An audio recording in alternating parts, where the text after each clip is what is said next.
আজি এ প্রভাতে রবির কর, কেমনে পশিল প্রাণের পর, কেমনে পশিল গুহার আঁধারে প্রভাত পাখির গান। না জানি কেন রে এতদিন পরে জাগিয়া উঠিল প্রাণ। নমস্কার, সবাই ভালো আছেন তো? আমি স্নেহময়। আজ আপনাদের শোনাতে এসেছি একটি বিয়েবাড়ির গল্প। কিন্তু আপনারা সকলেই এতদিনে জেনে গেছেন আজ একটি বিশেষ দিন। আজকে রবীন্দ্রনাথ ঠাকুরের জন্মদিন, আর তার সাথে সাথে আমাদের পশ্চিমবঙ্গ পাচ্ছে আমাদের নবম মুখ্যমন্ত্রী, এবং সেটিও কিন্তু আমাদের মেদিনীপুর জেলা থেকে। তো আজকে অবশ্যই আমাদের কাছে বিশেষ দিন এবং গর্বেরও দিন বটে। এরপর থেকে কিন্তু আর কেউ মেদিনীপুরবাসীকে টুম্পা বলে গালি দিতে পারবেন না। এর আগের ভিডিওতেই আপনাদেরকে দেখিয়েছিলাম যে আজকে আমার একটি ভাইঝির বিয়ে। সকাল সকাল এসেছি সেখানেই। এই যে গাত্র হরিদ্রার জন্য ডেকোরেশন হয়ে গেছে, সবাই মোটামুটি এসে জুটেছে। সকালে টিফিন খাওয়াও আমাদের হয়ে গেছে। এখানে প্রাথমিক যে কাজকর্মগুলি থাকে, গায়ে হলুদ, নান্দিমুখ ইত্যাদি, এগুলি হয়ে যাবে। এরপর এখান থেকে চলে যেতে হবে লজে। তারপরের যে অনুষ্ঠানগুলি রয়েছে, দুপুরের খাওয়া দাওয়া সব কিছু লজে হবে। আর এখানে চলছে বিভিন্ন ধরনের স্ত্রী আচার। কনেকে বসানো হয়েছে এবং ওরা এসে তাকে আশীর্বাদ করছেন, তার কপালে একটু করে হলুদ লাগিয়ে দিচ্ছেন। আর এখানে চলছে নান্দিমুখ।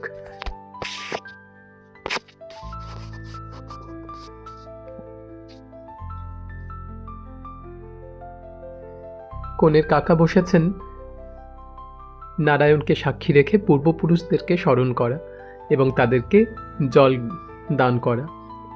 রাজরাজেশ্বর নারায়ণ এখানে রয়েছেন উপস্থিত। আর এদিকে বাচ্চারা প্রচণ্ড আনন্দে মেতে উঠেছে। এখানে এখনও যথারীতি চলছে নাচ। আর যেহেতু এটা গায়ে হলুদের অনুষ্ঠান, তাই জন্য বেশিরভাগ মানুষজনই হলুদ রঙের শাড়ি পরে এসেছেন, হলুদ পাঞ্জাবি পরেছেন। আমিও একটি হলুদ পাঞ্জাবি পরেছি। এখনো পর্যন্ত গায়ে হলুদ এসে পৌঁছয়নি বরের বাড়ি থেকে। এই সময়টা কাটানোর জন্য চলছে এরকম নাচ গান। এই যে গায়ে হলুদ এসে গেছে, সকলে তাদেরকে স্বাগত জানাচ্ছে যারা নিয়ে এসেছেন, এবং এই জায়গাটিতেই ভালো করে সাজিয়ে রাখা হচ্ছে।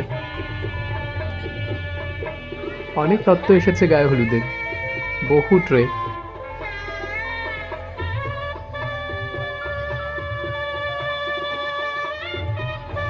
বিয়েবাড়ি মানেই বেশ একটা মজার ব্যাপার, হইচই, খাওয়া দাওয়া সব কিছু মিলে। আর সব থেকে যেটা বড় পাওনা সেটা হচ্ছে এই সময়টা কিন্তু বহু মানুষের সাথে দেখা হয়, যাদের সাথে কোনো উপলক্ষ ছাড়া সাধারণত দেখা হয় না। এখন তো প্রত্যেকেই দূরে দূরে থাকেন। তো সেরকম বয়স্ক এবং আমাদের বয়সী অনেক ছোটদের সাথে প্রত্যেকের সাথে দেখা হয়। এই একটা বেশ ভালো ব্যাপার। যেহেতু গায়ে হলুদ এসে পৌঁছেছে, এরপর গায়ে হলুদের অনুষ্ঠানটিও হবে। তারপর সবাইকে যেতে হবে লজে। লজ্জা লজ্জা মুখ করে কোণে দাঁড়িয়ে রয়েছে, এবং তারপর চলছে ফটো সেশন। ক্যামেরাম্যান তো রয়েইছেন, তার সাথে সাথে প্রত্যেকের হাতে মোবাইল, এবং প্রত্যেকে এই মুহূর্তগুলো ক্যাপচার করে রাখছে তাদের মোবাইলে। দুপুরবেলা আমরা চলে এসেছি লজে। আমাদের সুকান্ত পার্কে একটি লজ হয়েছে এখন, তারামা ভবন, এবং সেটা খুব উপকার হয়েছে আমাদের জন্য। এখন তো প্রত্যেকের বাড়িতেই প্রায় জায়গা খুব কমে যাচ্ছে। আর তাছাড়া একটা বড় অনুষ্ঠান হলে যে পরিমাণ ঘর বা আশপাশটা নোংরা হয়, সেটার হাত থেকেও কিন্তু বেশ বাঁচা যায় এই লজে হলে পরে। আমি লজের ব্যালকনি থেকে একটু বাইরেটা তুলে নিচ্ছিলাম। কি সুন্দর লাগছে দেখুন, একদম চোখ জুড়োনো দৃশ্য। চারপাশে সবুজে সবুজ। আর তারপর মাঝে মাঝেই তো এখন বৃষ্টি হচ্ছে, যার ফলে কিন্তু গরমটাও অনেক কম রয়েছে। মাঠগুলোতে বেশ জলও জমেছে দেখতে পাচ্ছি। আর এখানের মাঠ তো কোনো সময় খালি পড়ে থাকে না, সবসময় কিছু না কিছু চাষ হচ্ছেই। এখানে খাওয়া দাওয়ার অ্যারেঞ্জমেন্ট একটু যদিও বাড়ির থেকে দূরে হয়ে গেল, প্রায় 500 মিটার, কিন্তু এটুকু কষ্ট সবাই করতে রাজি রয়েছে। সবাই এসছেন, সবাই খুব মজাও করছেন। দুপুরের মেনুতে ছিল ভাত, ডাল, আলু ভাজা, ছ্যাঁচড়া একটা মাছের মাথা শাকটাক দিয়ে, পটল আলুর তরকারি, মাছ, চাটনি, পাঁপড়। খাওয়া দাওয়া করে চলে যাব বাড়ি। একটু রেস্ট নিয়ে তৈরি হতে হবে রাতের জন্য। সন্ধেবেলায় সেজে গুজে আস্তে আস্তে প্রায় 8টা বেজে গেল। আমরা এসে পৌঁছিয়েছি। বিয়েবাড়িতে খুব সুন্দর করে সাজানো হয়েছে, আলো জ্বলছে চারপাশে, লোকজন প্রচুর আসছেন, একদম গমগম করছে। এখানে বর এবং কনের একটি ছবিও রয়েছে। ফাল্গুনী আর অক্ষয়ের বিয়ে আজকে। ওপরে উঠে এসে দেখলাম বিয়েবাড়ি একদম জমজমাট। অনেকে এসে গেছেন, সকলেই যে যার নিজের জায়গা মতো বসেছেন। এই জায়গাটি হচ্ছে ছাদনাতলা। এই একটা কিন্তু বেশ ভালোই, লজেরই বিভিন্ন কোণগুলোকে খুব সুন্দর করে ব্যবহার করা হয়। এটি যেমন একটি সাইডেই ছাদনাতলা তৈরি করে দেওয়া হয়েছে এবং তাকে কেন্দ্র করেই বেশ অনেক মানুষ বসে রয়েছেন। আর এক ধারে রয়েছে যেখানে কোণে বসবেন তার ব্যবস্থা, আর একটা কোণে রয়েছে যেখানে বর বসবে সেই ব্যবস্থাটা। ঠাকুরমশাই খুব হাতে হাতে গুছিয়ে নিচ্ছেন সব কিছু। সন্ধে রাত্রিতেই বিয়ে, 9টা নাগাদ। আর এই যে কত মানুষের সাথে যে দেখা হয়ে যাচ্ছে, আত্মীয় স্বজন, মামাতো দিদিরা, বোনেরা এবং যারা একটু দূরে দূরে থাকেন তারাও সকলে এসে পৌঁছিয়েছেন। খুব হইচই, হা হা হি সবার সাথে। ওই কোণটাতে রয়েছে কনে। এখন তো জানেনই বিয়েবাড়ির একটা বড় অংশ জুড়ে থাকে ক্যামেরাম্যানদের দাপট। তাদের দাপটে অন্য সবার একদম ত্রাহি ত্রাহি অবস্থা, আর কেউ কোনো চান্সই পায় না। খুব মিষ্টি লাগছে ওকে দেখতে। আত্মীয় স্বজনরা প্রত্যেকে পরিচিতদের সাথে গল্প করছেন, সবাই সবাইকে হাই হ্যালো করছেন। প্রত্যেকেরই তো অনেকদিন পর পর দেখা হচ্ছে। আর এই ভেতরেই কিন্তু কয়েকটি স্টলও দেওয়া হয়েছে। যেহেতু গরমকাল সেই জন্য শরবতের স্টল রয়েছে, কোল্ড ড্রিঙ্কস, আর তার সাথে ফুচকা, চুরমুর এই সমস্তও রয়েছে। বর এসে গেছে। সবাই মিলে আমরা দৌড়াম ব্যালকনিতে দেখার জন্য যে বর সত্যি সত্যি এসে গেছে। বাজি ফাটিয়ে তাকে স্বাগত জানানো হচ্ছে। তবে এই বাজি পোড়ানো নিয়ে কিন্তু আমার একটু আপত্তি আছে। এখন নয়, অনেক জায়গায় দেখেছি একদম মধ্যরাত্রে রাত 12টার সময় বর আসলে পরেও এত জোরে জোরে বাজি পোড়ানো হয়, যেটা কিন্তু খুব ডিস্টার্বিং। যদিও এখন সন্ধে রাত, খুব একটা কারো ডিস্টার্ব হচ্ছে না। চলুন নিচে গিয়ে সামনে থেকে একটু দেখা যাক। এই যে বরণের পর বরকে নামিয়ে নিয়ে আসা হচ্ছে। এখানে প্রথা রয়েছে যে বাড়ির জামাইরা বা অন্য কেউ কোলে করে বরকে নিয়ে আসবেন। সেটা তো আর আজকাল হয় না, তাই একটুখানি নিয়ম মানার জন্য অল্প করা হলো। বর এবং তার সাথে বরযাত্ররাও, সবার মধ্যেই বেশ একটা খুশি খুশি ভাব। এই ব্যাপারটা দেখলেই খুব ভালো লাগে যে সবাই খুব আনন্দ করছেন।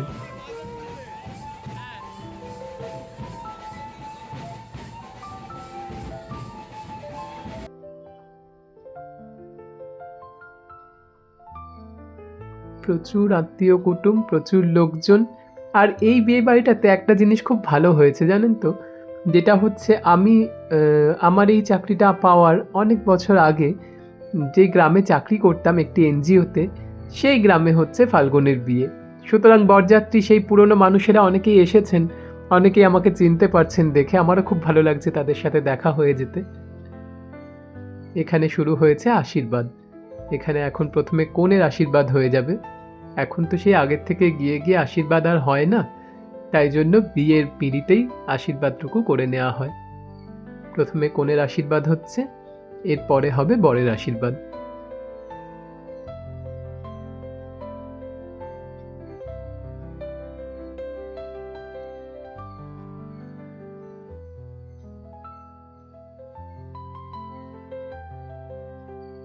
পুরোহিত মশাই করে নেওয়ার পর বরের বাড়ি থেকে যিনি সব থেকে বয়োজ্যেষ্ঠ আছেন তিনি এসেছেন আশীর্বাদ করার জন্য কনেকে।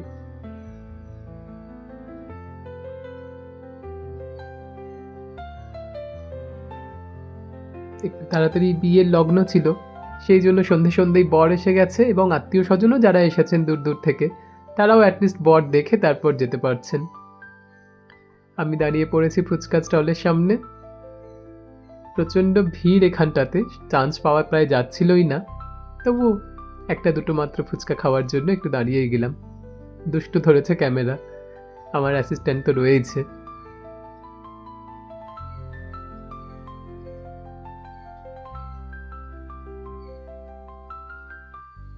কিন্তু ফুচকার আমি তারিফ করতে পারলাম না। এখানে এখন চলছে বরকে আশীর্বাদ করার পালা। খুব মিষ্টি কিন্তু বরটিকেও দেখতে, ছোট্ট একটি ছেলে।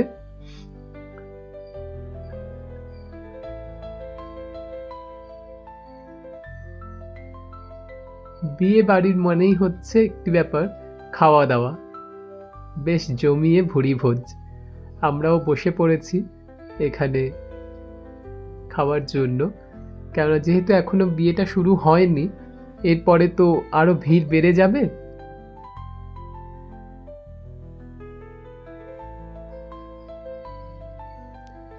বেশ ভালোই মোটামুটি মেনু।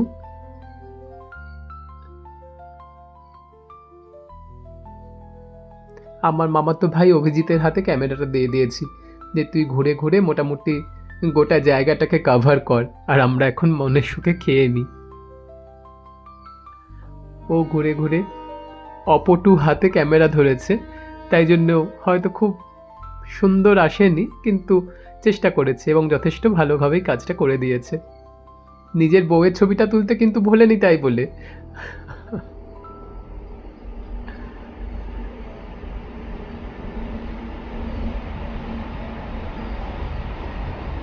সবাই খুব তৃপ্তি করে খাচ্ছেন, বেশ ভালোই মেনুটা ছিল। এই জায়গাটি হচ্ছে ভাড়ার। আমরা তো বেশ জমিয়ে খাচ্ছি, কিন্তু এই মানুষগুলির অক্লান্ত পরিশ্রমের জন্যই কিন্তু এত ভালো ভালো খাবার দাবার সেই সকাল থেকে আমাদের পাতে উঠছে। একদম ঠিক সময়ে খাওয়া দাওয়া শেষ করে নিচে এসে দেখলাম এখানে শুরু হয়ে গিয়েছে বিয়ের যে সমস্ত প্রাথমিক কাজগুলি রয়েছে সেটি। এখানেও বিভিন্ন স্ত্রী আচার, বরকে বরণ করে নেওয়া হচ্ছে। ওরা মিলে তাকে বরণ করে নিচ্ছেন, কনের মা এবং বাকি অন্যান্য সবাই।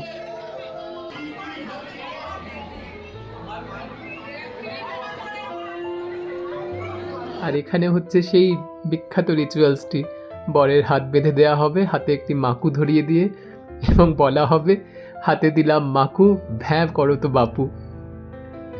এখনকার দিনে ছেলেপুলেরা খুব চালাক, আবার তাকে সবাই শিখিয়েও দেয়। সে মোটেই ভ্যাঁ করলো না, মা মা বলে বেশ ভালোভাবে খুলিয়ে নিল তার হাত। ছোট ছোট এই সমস্ত রিচুয়ালসগুলো রয়েছে বলেই কিন্তু জীবন খুব আনন্দের, মহিলারাও খুব উপভোগ করেন। আর এরপরে নিয়ে আসা হচ্ছে কনেকে,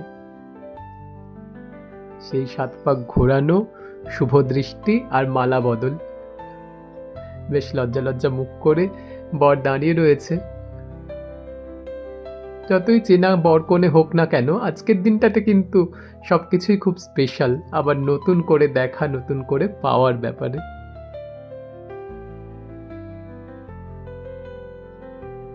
ভারী সুন্দর লাগছে দুজনকে দেখতে। আজ যেহেতু রবীন্দ্র জয়ন্তী, তাই ওদের এই মুহূর্তের মনের ভাবটা একটু রবীন্দ্রনাথের ভাষাতেই বলি। তোমায় আমায় মিলন হবে বলে আলোয় আকাশ ভরা, তোমায় আমায় মিলন হবে বলে ফুল্ল শ্যামল ধরা, তোমায় আমায় মিলন হবে বলে রাত্রি জাগে জগৎ লয়ে কোলে, উষা এসে পূর্ব দুয়ার খোলে কলকণ্ঠস্বরা, চলছে ভেসে মিলন আশা তরি অনাদি স্রোত বেয়ে, কতকালের কুসুম উঠে ভরি বরণ ডালি ছেয়ে, তোমায় আমায় মিলন হবে বলে যুগে যুগে বিশ্ব ভুবন তলে, পরাণ আমার বধূর বেশে চলে চির স্বয়ম্বরা। চলুন আজ এই পর্যন্তই। ওরা খুব সুখী হোক, খুব ভালোভাবে সংসার করুক, ভালো থাকুক, এই বলেই শেষ করছি। ধন্যবাদ।